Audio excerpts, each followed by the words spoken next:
Hello. This is Kirsten Bibbins-Domingo. I'm the editor-in-chief of JAMA and the JAMA Network. From time to time, we feature a podcast from one of our JAMA Network journals. This podcast is from JAMA Internal Medicine, focused on the history of desegregation in medical school, a topic addressed in a special communication published in JAMA Internal Medicine on February 6, 2023. This podcast is hosted by JAMA Internal Medicine editors Dr. Robert Steinbrook and Dr. Raegan Durant, in conversation with the author of the special communication, Dr. Vanessa Northington Gamble. The special communication that appears in JAMA Internal Medicine is entitled Dr. Herman A. Barnett, Black Civil Rights Activists and the Desegregation of the University of Texas Medical Branch in 1949. In this podcast, you'll hear an in-depth discussion around the role that Dr. Herman A. Barnett III and other civil rights activists played in the history of medical education and the dismantlement of racially exclusionary policies in the United States medical schools. Hello, I am Dr. Robert Steinbrook, editor-at-large at JAMA Internal Medicine. I am here with Dr. Vanessa Northington Gamble and Dr. Raegan Durant to discuss a special communication that Dr. Gamble has written, Dr. Herman Barnett, Black Civil Rights Activists and the Desegregation of the University of Texas Medical Branch in 1949. 74 years later, we are publishing this article in February as part of the annual observance of Black History Month. The article analyzes the role that Barnett and Black civil rights activists played in the history of medical education in the United States and the dismantlement of racially exclusionary policies in medical schools. Dr. Gamble is University Professor of Medical Humanities, Professor of Health Policy and American Studies, and Professor of Medicine at the George Washington University. Dr. Durant is a professor in the Division of Preventive Medicine at the University of Alabama at Birmingham, Associate Dean for Diversity and Inclusion at UAB, and an Associate Editor of JAMA Internal Medicine. Dr. Gamble and Dr. Durant, welcome to this JAMA Internal Medicine podcast. When Herman Barnett was accepted into the University of Texas Medical Branch in August 1949, he became the second African American to desegregate a Southern medical school. After 1949, the desegregation of medical schools in the United States continued, as Dr. Gamble points out in her article, with 17 of the 27 medical schools that have previously barred African-American students desegregated by 1963 and all by 1968. Dr. Gamble, could you start by discussing why you wanted to write this article and then summarize the background and events that led to the desegregation of the University of Texas Medical Branch? I'd be delighted to. And first of all, thank you for asking me to write this article, because this article follows upon my longstanding interest in the history of the civil rights movement. And as a historian of medicine, one of the things I have found that there is not much written about the history of the medical civil rights movement.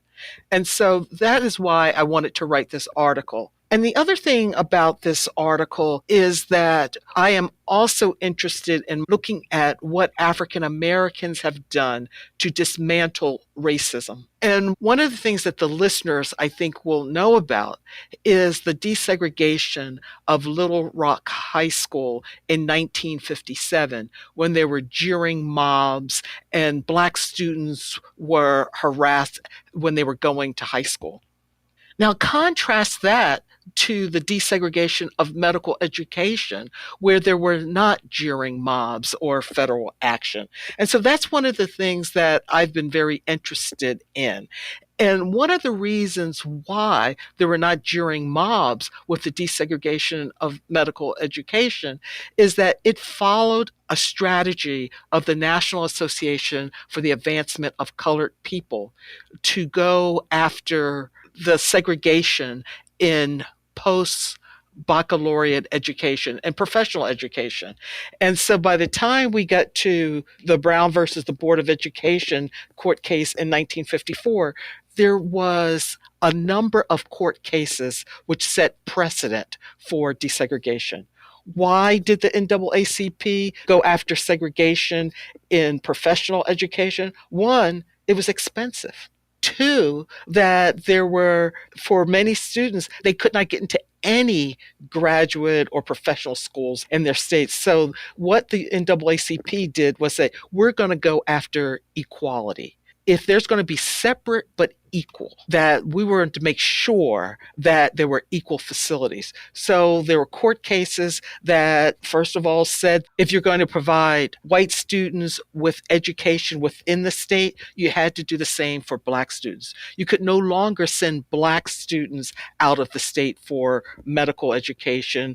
And so there were these court cases which led to the desegregation of the University of Texas medical branch. And one of the things I really want to point out is that these court cases really provided the mechanism with which Herman Barnett was able to get into the University of Texas medical branch.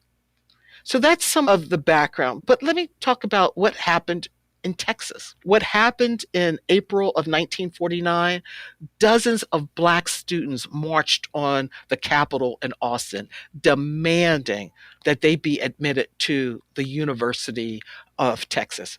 One of those who protested was a young man by the name of Herman Barnett. Herman Barnett was a student at a place called Samuel Houston College, but he also was a Tuskegee Airman. He had served his country during World War II, and he wanted to become a physician. He brought his application. He applied in 1949, did not hear from the University of Texas, and he was qualified. He had been admitted already to Meharry Medical College and also to the University of Chicago. He demanded that he be admitted. And he said that if necessary, he would sue to get into the University of Texas. But that did not happen because after waiting 3 months, he was admitted to the University of Texas medical branch, but it was as a contractual student. What I mean by he was a contractual student, the university admitted him to the University of Texas medical branch, but that as soon as a Black medical school at Texas State University for Negroes was built, he would have to transfer there. So that's how Herman Barnett first got into medical school. Although Dr. Barnett was technically admitted on a contract basis to UTMB as a student at the Texas State University for Negroes, the Black medical school was never built. Dr. Barnett graduated from UTMB in 1953. The situation with Dr. Barnett was quite different, as you explain in your article, than the situation with the first African American to desegregate a Southern medical school, which was the year previously in 1948 at the University of Arkansas School of Medicine. Can you explain briefly why the situations were different? First of all, I want to point out that when we look at desegregation of medical education, we have to look at the local and state context. So Edith Irby, who later became Edith Irby Jones, was admitted to the medical school at the University of Arkansas in 1948. And when I interviewed Dr. Jones several years ago, she talked about how she applied to medical school. She did not realize that there had not been a Black student at the University of Arkansas medical school. And she applied thinking that she was going to get in and did not realize what was happening behind the scenes. First of all, the court cases I mentioned earlier, many of them were around Arkansas. There were court cases, for example, in Missouri. There was a court case in Oklahoma which said that Black students had to be given equal facilities and equal education as that of white students. And Arkansas was a poor state. It could not afford to fight these court cases. The other thing in 1948, when Edith May Irby was admitted to medical school, was that Arkansas was a moderate state. The governor of the state, Sid McMath, he supported having her go to medical school. So you did not find in Arkansas this action to try to stop the integration of the medical school. And one of the things about what happened in Texas, it was the first and only time where a state appropriated funds to create a separate medical school. And one of the reasons why Herman Barnett was admitted to medical school was something that we all know. Medical education was expensive. It was going to be very expensive to maintain a separate medical school for Herman Barnett. And so, with the changes in medical education and the expenses tied to that, it became less and less feasible for there to be a separate medical school. And the other thing about the differences between Herman Barnett and Edith Irby Jones was Texas was a rich state. Texas had the funds, as opposed to Arkansas, to try to build a separate medical school. And it became a battleground for the civil rights movement. The differences in the situations in Texas and Arkansas is very informative. I'm now going to turn the questions over to Dr. Durant.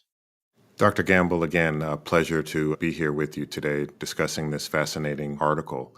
I think that when we talk about these individuals being deprived entry into institutions of higher learning, we often are focused on the deprivation felt by the individuals themselves, and we may tend to overlook the community level ripple effects. And so toward that end, I wanted to ask you, given the widespread codified segregation preventing African Americans from being educated as doctors at their home in-state institutions, what were the implications for the accessibility of healthcare for African American communities in some of these same states? Well, one of the things that happened during this time of codified segregation, for example, was that if you were in Alabama and you were a Black student in Alabama wanting to become a physician, if you could not get into one of the Black medical schools, for example, Howard or Meharry, that you were deprived of a medical education. And you were deprived by your state of a medical education. And because of this deprivation, there were fewer Black physicians in these states. And that definitely had a ripple effect in terms of the access to physicians and to medical care for people who lived in these areas where the state did not give them the same education and resources that it gave white students. And one of the things that happened, and your question raises this for me, is that even though it's 74 years since Herman Barnett was admitted into the University of Texas medical branch, we are still struggling with this access issue for medical students, for African American medical students. And earlier this week, a white student has sued the 6 Texas medical schools, including the John Seeley School of Medicine at the University of Texas Medical Branch, alleging that he was denied a medical education because he was a white male. So I think this underscores that the need for continued activism and vigilance is still there with regard to the training of Black physicians. Thank you so much. And on a personal note, Dr. Gamble, I am from Alabama, as are the 2 generations of my family preceding me. And my grandparents, in fact, in the 50s were educators who had attained master's degrees at what the time was Alabama State Teachers College, which went on to become Alabama State University and HBCU. They were not able to get their PhDs because they would have had to go out of state, meaning they would have had to have left their family, probably been apart, because it would have been hard for them to do it at the same time. So I do have a personal example in my family of the very pattern that you described, choices that so many African American achievers face in the mid-20th century in trying to further their education. Thank you for bringing that up, because Herman Barnett did not want to leave Texas. He had been born in Texas, his family was in Texas, and he felt that if he had to go to Chicago or even go to Meharry, that he would not have the support system that he would have had in Texas. So here we are in 2023 celebrating Dr. Barnett. And what I'm curious about is, do you know if any of these institutions have formally acknowledged the prior history of segregation and exclusion in admissions and seen fit to honor any of these early African American students who had to fight and enter the institutions at the time? Well, I know that both the University of Arkansas and also UTMB have acknowledged this history and have gone on to celebrate Dr. Edith Irby Jones and also Dr. Herman Barnett. For example, at the University of Arkansas, there is now Edith Irby Jones Memorial Scholarship, and there's also an Excellence in Diversity and Inclusion Award that is named in her honor. Dr. Edith Irby Jones died in July of 2019. It was not until her death that she received the Dean's Distinguished Alumni Award. And when I read that, I was taken aback, given everything that Dr. Jones had done. She was the first woman who was the president of the National Medical Association, was one of the founders of the Association of Black Cardiologists. And so I was really taken aback. It took her death for her to get the Distinguished Alumni Award. And Dr. Barnett, there is an endowed professorship in his name at University of Texas Medical Branch. One of the reasons I wanted to write this article is that Dr. Barnett is less well known.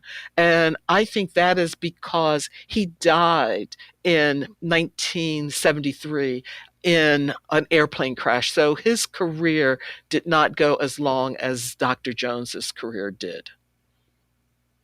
Thank you. And each of them, even in Dr. Barnett's relatively short career, each of them distinguished themselves in a manner that we would hope each institution respectively would see fit to honor them in the way that they have. I agree. My next question, what role, if any, did the Association of American Medical Colleges, other professional societies, or licensing bodies play in applying pressure to segregated medical schools in the mid-20th century? One of the reasons I wanted to write this article is to highlight the activism of African Americans. I wanted to highlight their work in desegregating medical education at a time when they did not get support from organized medicine, in particular, the Association of American Medical Colleges. In 1949 and in 1950, a physician by the name of W. Montague Cobb wrote the AAMC asking them to help with the efforts to desegregate medical education. The AAMC refused. And in a series of blistering editorials and articles in the Journal of the National Medical Association, Dr. Cobb took the AAMC to task. But even after 1954, with the Supreme Court case Brown versus the Board of Education, which declared separate but equal unconstitutional, the AAMC refused to budge. And so it was the African American community who pushed at the local level to get medical schools desegregated. And in 2007, the AAMC apologized for its inaction in the desegregation of medical education. And the reason why the AAMC said they could not do it in the 1940s and 50s was that they did not want to interfere with the internal workings of its member schools. The history and context of the desegregation of UTMB has been instructive and informative. We often focus on what's happened in the last year or two, and to be able to look back and see what happened perhaps 75 years ago resonates with today is quite important. So as we wrap up, I want to ask both of you to discuss Herman Barnett's legacy and to add any final thoughts that you may have. I think that Dr. Barnett's legacy, quite frankly, is living and breathing in all the African American medical students and ultimately physicians that have come after him. as we've already touched on, he had an amazing legacy in a career that was tragically cut short by a plane crash. But even beyond his own individual accomplishments, his legacy really is being one of the individuals that opened the doors for generations of African American physicians to come after him. And I think that that sense of achievement and sense of progress is juxtaposed to a parallel sense of a desire for us to do better and to hope that in 75 years, we might have made more progress than we have. So when we see student bodies at schools of medicine comprised of 5 to 6% African Americans on average, and given the demographics here in the US, I think there's some tension between the sense of achievement and the progress that's been made and the recognition that there is progress still to be made to really, truly maximize the legacy that Dr. Barnett will ultimately leave in the years to come. I agree with you that there is still more work to be done. But I think that when we look at Dr. Barnett's work and life and his decision to apply to medical school, he applied to medical school at a time where the university said, "We don't want you. You cannot come here, even though you are qualified." There was no question about his qualifications, but that he stood up for his rights. He did not give up. One of the things that I learned from reading and writing and researching Dr. Barnett is the importance of not giving up. One of the things I would want medical students to take from this is that there is a history of African Americans standing up for their rights and saying no more, but also at the same time as that we want our rights and that we are here and that one of the things that we want to do is make sure that we continue the struggle, not only to have more African Americans in medical schools, but also to continue to fight to improve the health and lives of African American people in this country. Well, thank you both very much for this excellent and fascinating discussion. This is Dr. Robert Steinbrook, Editor-at-Large at JAMA Internal Medicine. I hope you've enjoyed this JAMA Internal Medicine podcast. Thank you for listening to this JAMA Network podcast. The episode was produced by Shelley Steffens at the JAMA Network. The audio team here also includes Daniel Morrow, Lisa Harden, Audrey Foreman, Marilyn Ferkaluk, Hannah Park, and Dr. Linda Brubaker. To follow this and other JAMA Network podcasts, please visit us online at jamanetworkaudio.com. Thanks for listening.